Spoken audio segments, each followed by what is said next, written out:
दोस्तों, आज अपन इस वीडियो में एक ऐसी प्रॉब्लम के बारे में बात करेंगे जो कि जनरली हर बाइक में आ जाती है। ये जरूरी नहीं कि RX 100 में आए, स्प्लेंडर में भी आ सकती है और भी बाइकों में आ सकती है। तो उनके कुछ कॉमन सॉल्यूशन है जो इस वीडियो में मैं आपको बताऊंगा। तो दोस्तों, वो प्रॉब्लम है कि इंजन नॉइस। दोस्तों, इंजन नॉइस कब करता है? दोस्तों, इस चीज को अपन ध्यान से समझे तो इंजन नॉइस में सबसे मेन कारण होता है कि बाइक में प्रॉपर ऑयलिंग ना जाना। अगर आपकी बाइक में इंजन ऑयल कम है तो उस वजह से इंजन नॉइसेस आती है और ये ज़्यादा दिन तक ये प्रॉब्लम रहती है। मान लो कि ऑयल कम है और बाइक को अपन चलाए जा रहे हैं तो उसके जो पुर्जे होते हैं वो घिस जाते हैं और घिसने के बाद वो साउंड करने लग जाते हैं। या फिर कई दिनों से बाइक खड़ी हुई है और इंजन ऑयल नीचे बैठ चुका है और ऊपर के पुर्जे जाम हो रखे हैं तो उससे भी ये प्रॉब्लम आ जाती है। तो दोस्तों, सबसे पहले अपने को ध्यान क्या रखना है कि बाइक में जो ऑयल जाता है इंजन ऑयल वो प्रॉपर रखना है। यानी कि 4 स्टॉक जो बाइक हैं उनमें तो इंजन ऑयल आप चेक करते रहें बीच बीच में, और जो 2 स्टॉक बाइक हैं उनमें मैं आपको एक चीज़ बताऊंगा। पुरानी होने के बाद बाइक थोड़ी ऑयल ज़्यादा मांगती है, तो जहां आप 40 ml डाल रहे हो वहां आप 45 ml डालने लग जाओ बाइक में, और थोड़ा इंजन को भी मतलब अच्छा लुब्रिकेंट मिलेगा तो अच्छा रन करेगा। ये नहीं कि आप 40-45 की जगह 60 ml डाल रहे हो। उससे क्या होगा कि स्पार्क प्लग के नीचे थोड़ा काला काला ऑयल जिम जाएगा बड़ा जला हुआ, और वो स्पार्क कम पैदा करने लगेगा और स्टार्टिंग में प्रॉब्लम आ सकती है।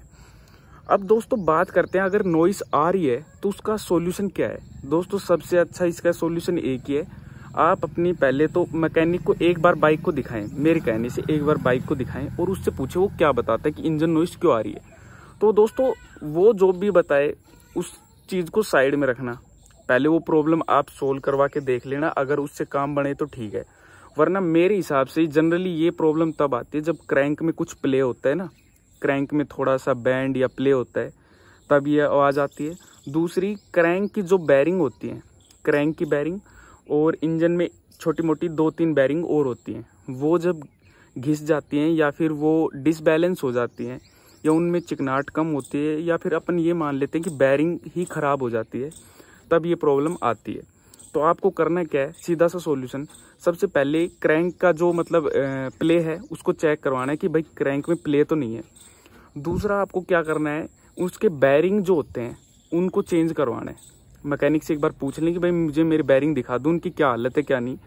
जैसा आपने पंखे और कूलर में भी देखा होगा कि बैरिंग चलता तो सॉफ्ट है पर वो कभी कभी आवाज़ करने लग जाता है। तो सेम प्रॉब्लम ये होती है। तो बैरिंग को अगर आप ग्रीस वगैरह लगाते हो तो उससे क्या होगा, वो थोड़े दिन तो अच्छे से चल जाएगा, अच्छी आवाज़ देगा। खैर, इसमें ग्रीस नहीं लगा सकते अपन, पर टाइम के साथ देखेंगे कि वो फिर से आवाज़ करने लग जाता है। ये प्रॉब्लम मेरे एक कूलर में भी थी। उसमें मैं अगर उसमें ग्रीस लगा देता था तो थोड़े दिन तो सही चलता, फिर थोड़े दिन के बाद फिर आवाज़ करने लगता।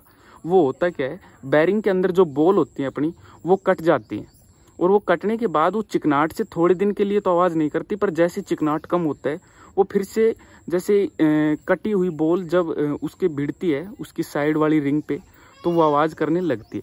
तो उस वजह से भी ये आवाज़ करने लग जाती हैं।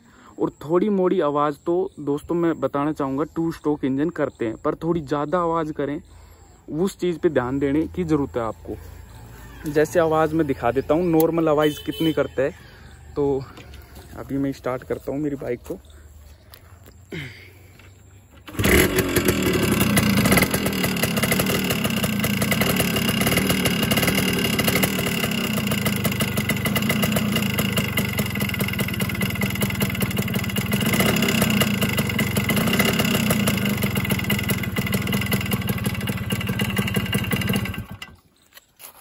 तो दोस्तों, जैसा आपने सुन लिया होगा, ये जो आवाज़ कर रहा है ये नॉर्मल आवाज़ है। इतनी ये करेगा ही करेगा, क्योंकि ये थोड़ा पुराना हो गया है इंजन, तो इतनी आवाज़ करेगा ही करेगा चाहे कुछ भी कर ले। पर दोस्तों, बिल्कुल इसको जड़ से ख़त्म अपन नहीं कर सकते, पर हाँ, अगर ज़्यादा कर रहे, साइलेंसर की आवाज़ से ज़्यादा इसकी आवाज़ आ रही है तो ध्यान देने लायक ज़रूरत है। या फिर आप वैसे भी अंदाज़ा लगा सकते हैं कि भाई ये आवाज़ दूसरी RX में थोड़ी कम है, मेरी में ज़्यादा है, तो उस हिसाब से भी आप पता लगा सकते हैं। और दोस्तों, अगर आपकी 4 स्टॉक बाइक है तो उसमें एक बार टाइमिंग चेन जो होती है उसको भी चेक करवाएं, उसकी वजह से भी दिक्कत करने लग जाती है। तो दोस्तों, इस वीडियो में बस इतना ही। अगर वीडियो अच्छी लगी हो तो एक लाइक करें, और ऐसी और RX 100 की वीडियो देखने के लिए मेरे चैनल को सब्सक्राइब कर लें। मैं ऐसी RX 100 के ऊपर वीडियो लाता रहता हूँ। तो दोस्तों वीडियो अच्छी लगी तो लाइक ज़रूर करें और चैनल को सब्सक्राइब ज़रूर करें। थैंक यू दोस्तों।